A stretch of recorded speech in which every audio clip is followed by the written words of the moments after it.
Hello बच्चों, welcome to this session of missile middle school science learning. मैंने अपने last session में आपको स्टेम के बारे में प्रेजेंटेशन दिखाई थी।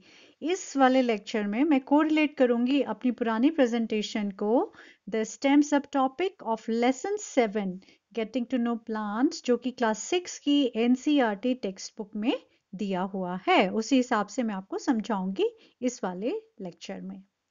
द स्टेम टॉपिक के नीचे हम अगर देखें तो जो इम्पोर्टेंट चीज़ें लिखी हुई हैं वो हैं stem bear leaves, branches, birds, flowers and fruits. This we had already seen in a last lecture. Now to read or to study the stem, what do we need? We need a glass. Book के हिसाब से हमें ये सारी चीज़ें चाहिए. We need water, red blue ink and a soft stem. अब आपने उसके बाद क्या करना है? You have to fill 1/3 of the glass with water. ठीक है, and then you have to add few drops of red and blue ink.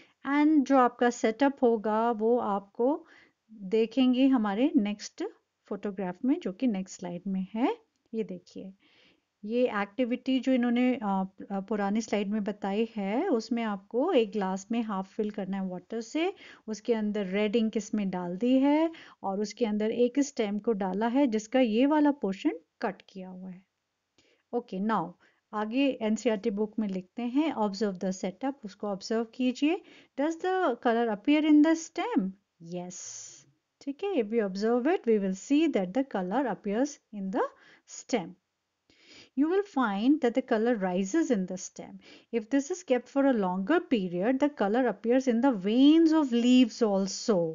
ठीक है, और अगर काफी देर तक हम उसमें रखे रहेंगे, जो तो लीव्स हमने दिखाई थी प्रीवियस लाइन में, देखिए जो लीव्स हैं इनकी जो वेन्स हैं, ठीक है, वेन्स के अंदर भी हमें रेड कलर नजर आएगा. तो फ्रॉम दिस एक्टिविटी आगे बोलते हैं, we see that the stem helps in upward movement of the water. Yes, it helps. The water and minerals go to the leaves and other plant parts attached to them through the stem. Okay, तो अब वो जो इन्होंने activity की है उससे हमें पता चल रहा है that the stem जो होती है is responsible for the transportation of water to the leaf and other parts, other branches of the plant. ठीक है. नाउ हमने जो अपनी पुरानी ये पढ़ी थी, जो मेरा पुराना लेक्चर था उसमें मैंने आपको स्टेम के अंदर का स्ट्रक्चर दिखाया था, जिसमें कि हमने 2 ट्यूब पढ़ी थी. एक ट्यूब में मैंने आपको दिखाया था कि एक ही डायरेक्शनल का फ्लो है और दूसरी ट्यूब में हमने देखा था बाई डायरेक्शनल फ्लो है. ठीक है, तो ये जो बाई डायरेक्शनल वाला है that we will not discuss because it is not given in your book. अब जो यूनिडायरेक्शनल वाला है only that we are going to discuss.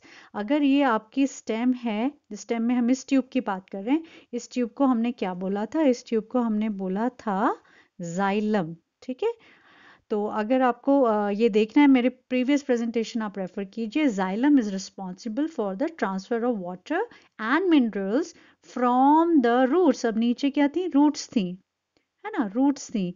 तो रूट्स में से जो वाटर मिनरल्स एब्जॉर्ब हो रहा था वो इन ट्यूब्स के द्वारा स्टेम से होते हुए प्लांट के पूरे पोर्शंस में जा रहा था. तो this slide tells about that.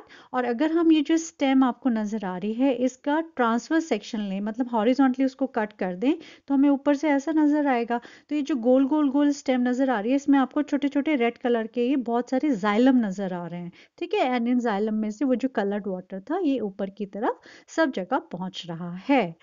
तो this was all about stem which is given in your book. I hope you have understood. और उससे थोड़ा सा अगर ज़्यादा पढ़ना है, that is about the phloem, that you can refer to my previous presentation.